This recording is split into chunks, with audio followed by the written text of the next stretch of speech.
Berawal dari seorang ilmuwan bernama Dr. Yang Gisu yang melakukan eksperimen gila dengan hewan reptil untuk menyembuhkan putrinya yang sedang terkena penyakit langka, yaitu cacar tanah.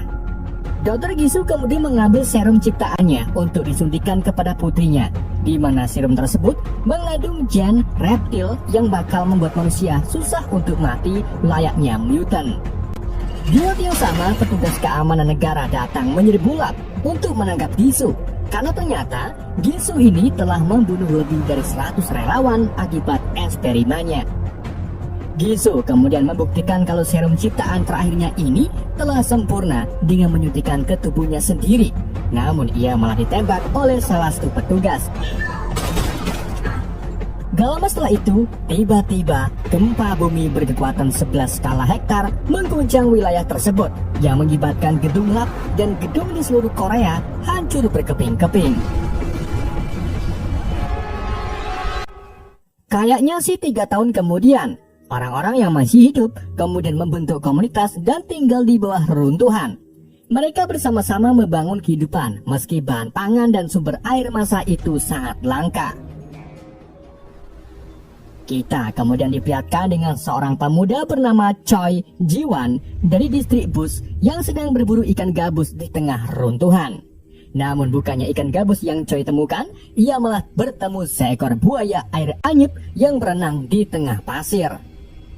Choi lalu mencoba membunuh buaya tersebut dengan anak panahnya. Namun buaya itu ternyata cukup kuat dan menyerang balik Choi yang bersembunyi di dalam mobil.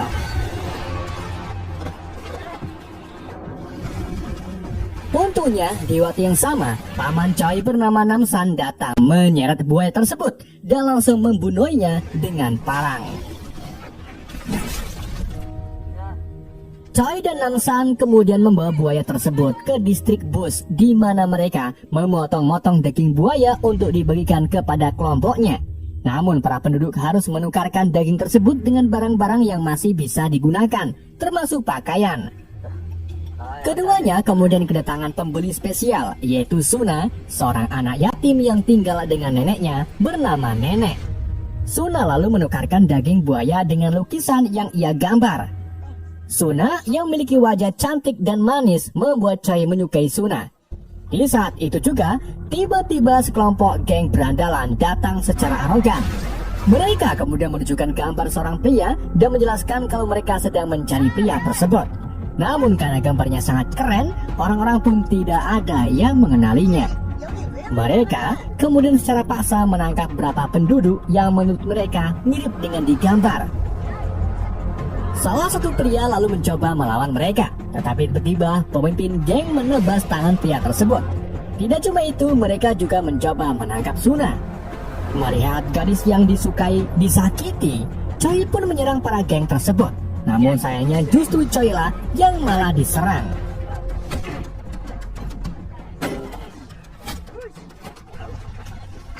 Namsan akhirnya turun tangan. Ia meminta para geng tersebut untuk berhenti. Tetapi karena mereka menolak, ia pun menghajar mereka semua.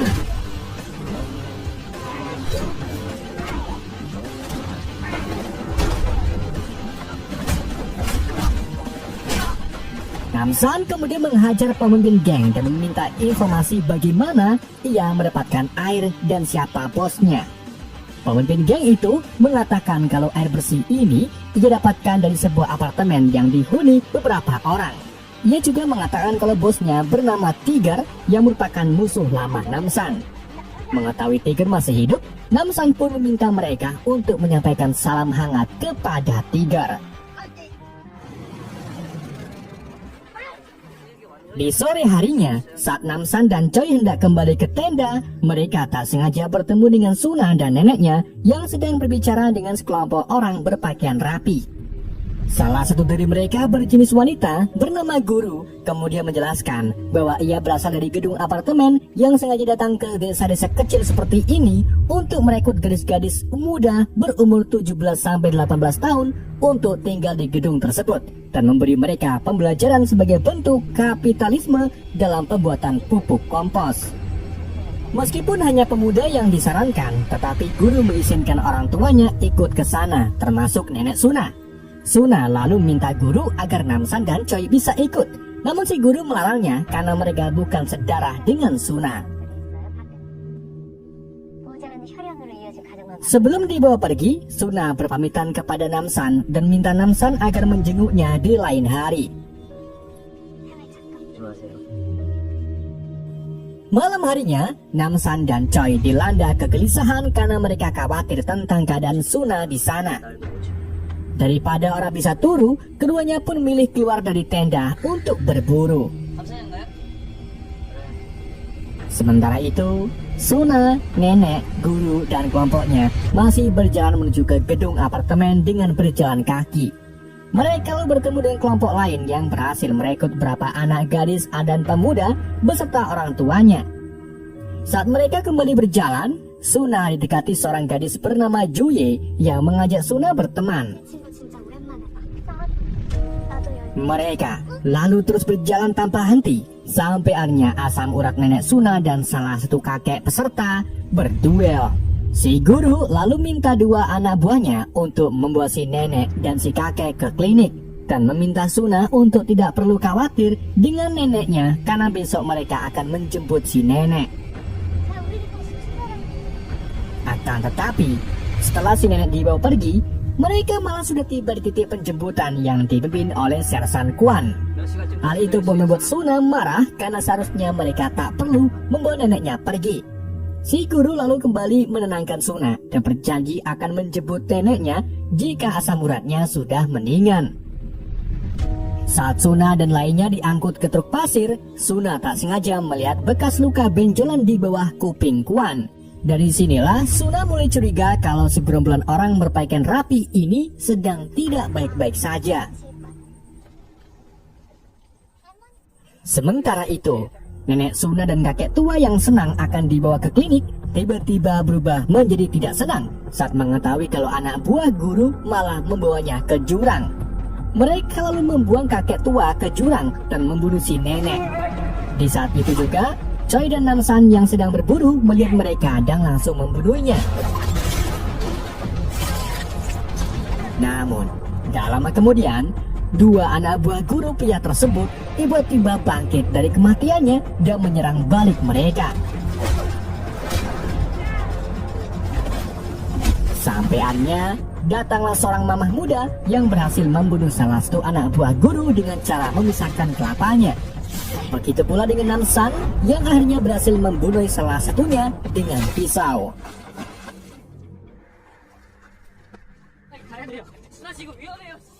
Di keesokan harinya, Choi dan Namsan kemudian memberi nenek Suna penguburan yang layak. Setelah itu, mamah muda yang ternyata bernama Lee Yunho tiba-tiba meminta bantuan kepada Namsan untuk menyelamatkan penduduk dan anak buahnya di gedung apartemen. Karena ternyata gedung tersebut dijadikan fasilitas eksperimen gila oleh seorang dokter. Yunho lalu mulai menceritakan bahwa 3 tahun dikurangi sedikit yang lalu, ia merupakan anggota dari angkatan angin yang terbang mengelilingi runtuhan untuk mencari korban gempa. Sampai pada suatu hari mereka menemukan satu-satunya bangunan apartemen yang tidak runtuh sama sekali. Mereka pun menjadikan gedung tersebut sebagai tempat pengungsi orang-orang yang masih hidup. Sampai akhirnya datanglah seorang dokter yang ternyata adalah Gisu yang menjadi satu-satunya orang yang selamat dalam satu runtuhan gedung. Ia lalu menawarkan jasanya sebagai dokter. Tetapi setelah beberapa hari, Gisu menunjukkan sifat aslinya, di mana para orang tua di sana mengeluh karena anak-anak mereka tidak pernah muncul kembali setelah Gisu membawa mereka ke lantai 8. Yunho kemudian meminta penjelasan tentang hal tersebut kepada Gisu. Namun Kwan dan seluruh timnya diam-diam telah bekerjasama dengan Gisu. Kwan lalu menembak salah satu anak buahnya, tetapi pria itu berdiri lagi dan Gisu mengatakan bahwa itu hasil dari eksperimennya yang bakal menjadi satu-satunya harapan umat manusia. Jadi serum terakhir yang diciptakan oleh Gisu ini berhasil membuat manusia tidak bisa mati kecuali kelapanya terpisah. Mengetahui eksperimen tersebut sangat tidak beradab, Yunho mencoba membunuh Gisu. Akan tetapi Kwan lebih dulu menembak Yunho yang membuat Yunho memilih untuk melarikan diri. Mendengar fakta dari Yunho, Choi dan Namsan pun setuju untuk membantu karena mereka juga ingin menyelamatkan Suna. Sementara itu, Suna dan kelompoknya akhirnya tiba di apartemen yang berhasil membuat kebun sayuran untuk keperluan pangan. Mereka lalu disambut oleh Dr. Gisu yang memberi mereka air minum. Namun Suna tak mau meminumnya sebelum neneknya tiba. Di sisi lain, tepatnya di sebuah bangunan, dua gangster yang dipimpin oleh Tiger dan Kuplek mengadakan taruhan dengan membuat warga sipil bertarung sampai modar. Dalam taruhan tersebut, Tiger dan Kuplek terlibat cekcok di mana Kuplek sengaja mengejek nama orang tua Tiger yang membuat Tiger murka dan terjadilah pertarungan.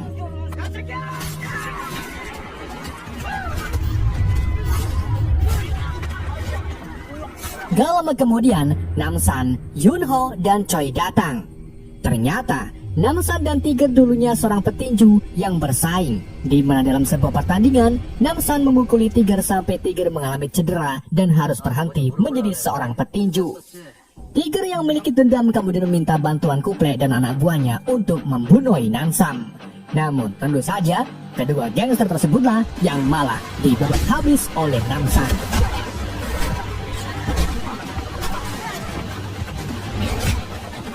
Dalam pertarungan itu, Choi kemudian melepaskan semua warga sipil yang ditangkap, sedangkan Namsan berduel dengan Tiger dan berhasil mengalahkannya.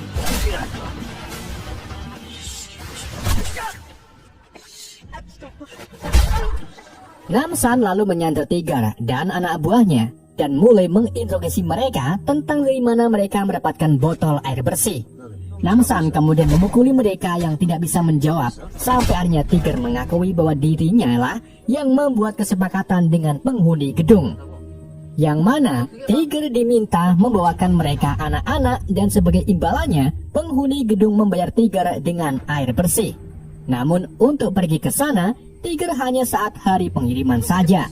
Dari sinilah Namsan membuat rencana dengan berpura-pura mengirim anak-anak. Sementara itu, di gedung apartemen, Gisu mengumpulkan peserta baru dan para orang tua di halaman gedung.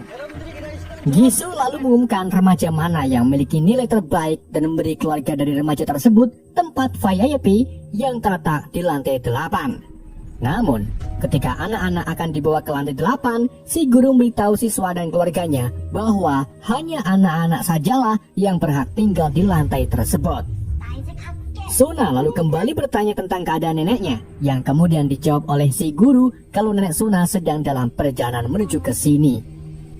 Para siswa baru kemudian dibawa ke lantai 8, sementara orang tua mereka dikirim ke ruang bawah tanah di mana mereka harus memurnirkan air dan memasukkannya ke dalam botol. Namun, para orang tua di sana juga diharuskan bekerja berjam-jam setiap hari dan mereka tidak diizinkan melihat anak-anak mereka lagi di lantai 8.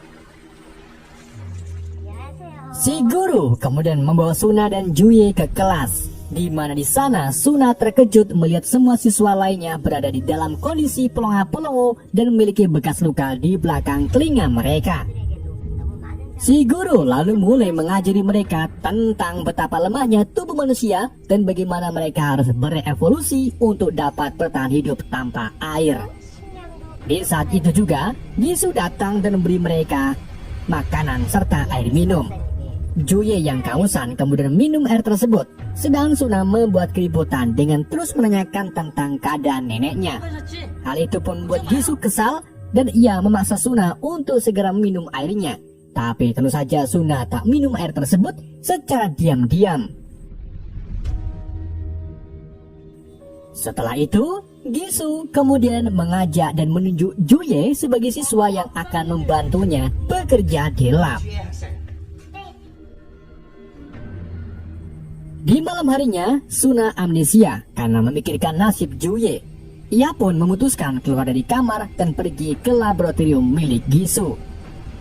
Sesampai di sana, Suna menemukan berkas-berkas yang menunjukkan kalau Gisu sedang bereksperimen untuk membuat manusia memiliki kemampuan seperti kadal. Gak cuma itu, Suna juga menemukan Juye yang ternyata dijadikan subjek percobaan oleh Gisu. Sementara itu di ruang bawah tanah, orang tua Juye mulai khawatir dengan keadaan putrinya. mereka memaksa petugas agar membawanya ke Juye. 그런 제도가 없습니다. 우리 딸 어디 있어요, 나쁜 놈들아! Saat Gisu datang, orang tua Juye segera memohon-mohon kepada Gisu agar membawanya ke Juye. Alhasil, Gisu pun membawa kedua orang tua Juye ke lab demi menghindari kerusuhan.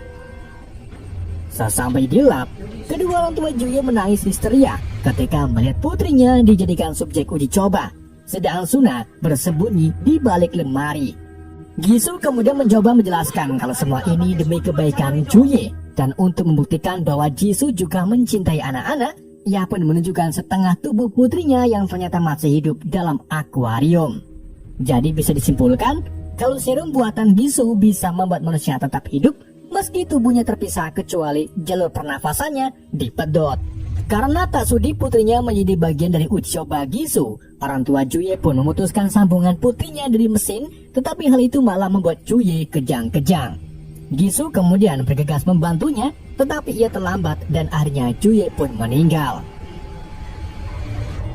Melihat subjeknya gagal, Gisu pun membunuh sang ayah, begitu pula dengan Kuan yang membunuh ibunya.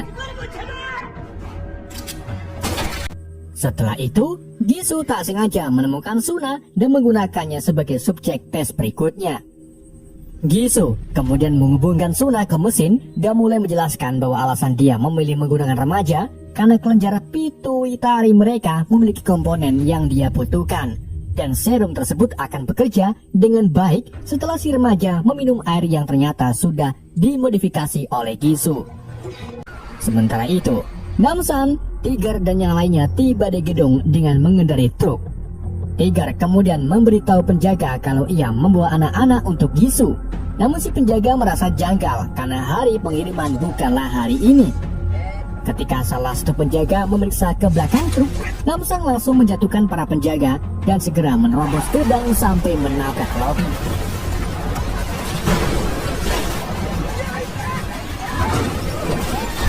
Tiger kemudian bersembunyi sementara Namsan, Choi dan Yunho melepaskan tembakan mereka ke arah penjaga.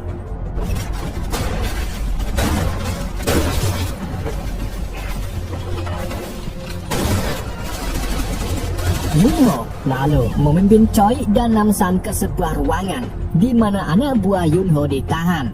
Namun sesampai di sana, Yunho menemukan kalau regu timnya telah berubah menjadi tentara reptil. Namsan dan Choi pun kemudian segera membunuh satu persatu reptilman tersebut dengan menghancurkan kelapanya.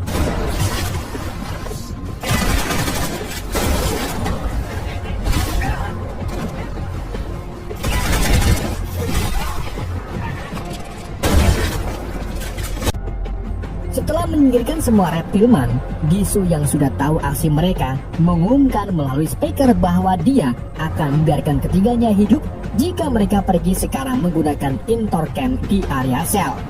Namun tentu saja Namsan menolak dan malah menantang Gisu. Gisu lalu kembali ke Suna dan mengambil serum dari tubuhnya.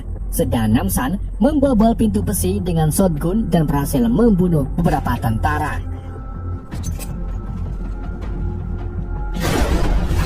Namsan kemudian menyuruh Choi dan Yunho mencari Suna sementara dirinya akan menghabisi para tentara.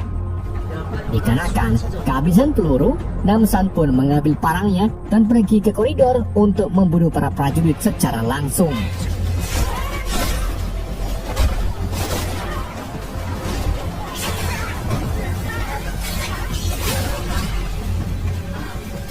Setelah membunuh para tentara, Namsan pergi ke ruang bawah tanah dan menyuruh para pekerja keluar untuk mencari anak-anak mereka. Sementara itu, Yunho dan Choi terus menembaki tentara saat mereka menuju ke atas. Karena jumlah musuh terlalu banyak, Yunho pun memerintahkan Choi pergi ke lantai 8. Sedangkan dirinya melawan para tentara, namun di saat itu juga, Kuan datang melawan Yunho. Karena Kuan sudah sering disuntik serum kadal, ia pun dengan mudah menghajar Yunho dan berhasil mengalahkannya.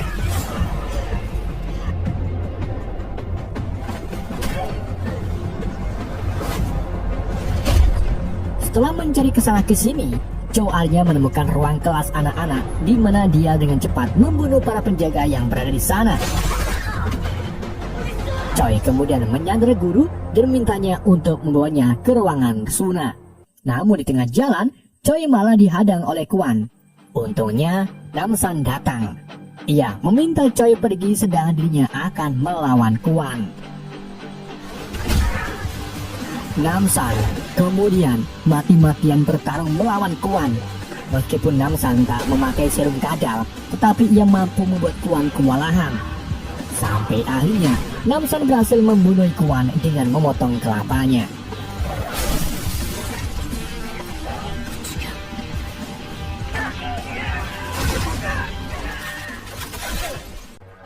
Semua siswa akhirnya berhasil keluar dari gedung dan bertemu orang tua mereka. Sementara itu di lab, Gisu menyuntikkan serum baru dari Gen Suna ke tubuhnya. Namun gak lama kemudian, Gisu merasa mual-mual. Hal itu ternyata karena Suna tidak meminum air olahan dari Gisu. Efek serum tersebut membuat wajah Gisu mulai muncul kutil. Gisu kemudian mencoba menyerang Suna, tapi di waktu yang sama Choi datang sambil menyandra guru. Tetapi sayangnya, salah satu tentara menyerang Jiwan atau Choi dari belakang dan menjatuhkannya. Gisu kemudian memerintahkan guru dan tentaranya untuk memasukkan putrinya ke dalam tas dan mengambil semua serumnya. Saat ketiganya hendak keluar, Namsan datang membunuh si tentara dan menembak guru. Bukannya menolong guru, Gisu malah melemparkan granat ke arahnya dan meledakkan lab tersebut. Ledakan yang dihasilkan membuat Yunho terbangun. Namsan lalu masuk ke lab dan menemukan Choi serta Suna masih hidup. Para penghuni gedung yang melihat Gisu mencoba melarikan diri kemudian mulai memukulinya atas apa yang telah dia lakukan kepada anak-anak mereka. Mereka juga menghancurkan semua serumnya yang membuat Gisu marah. Ia lalu mengambil senapan dan mulai menembak ke segala arah. Namun, tambah Gisu sadari, ternyata tembakan tersebut mengenai koper. Dan saat dibuka, betapa terkejutnya Gisu melihat putrinya sudah meninggal akibat ulahnya sendiri. Ketika para pahlawan muncul, Gisu melepaskan tembakan lagi yang membuat Namsan menembak berapa kali ke arah Gisu dan berakhir membunuhnya. Setelah kemenangan, Namsan dan para remaja mulai berjalan pulang ke rumahnya masing-masing. Namsan kemudian mengajak Suna ke makam neneknya, di mana Suna berlutut sambil menangis, dan film pun berakhir.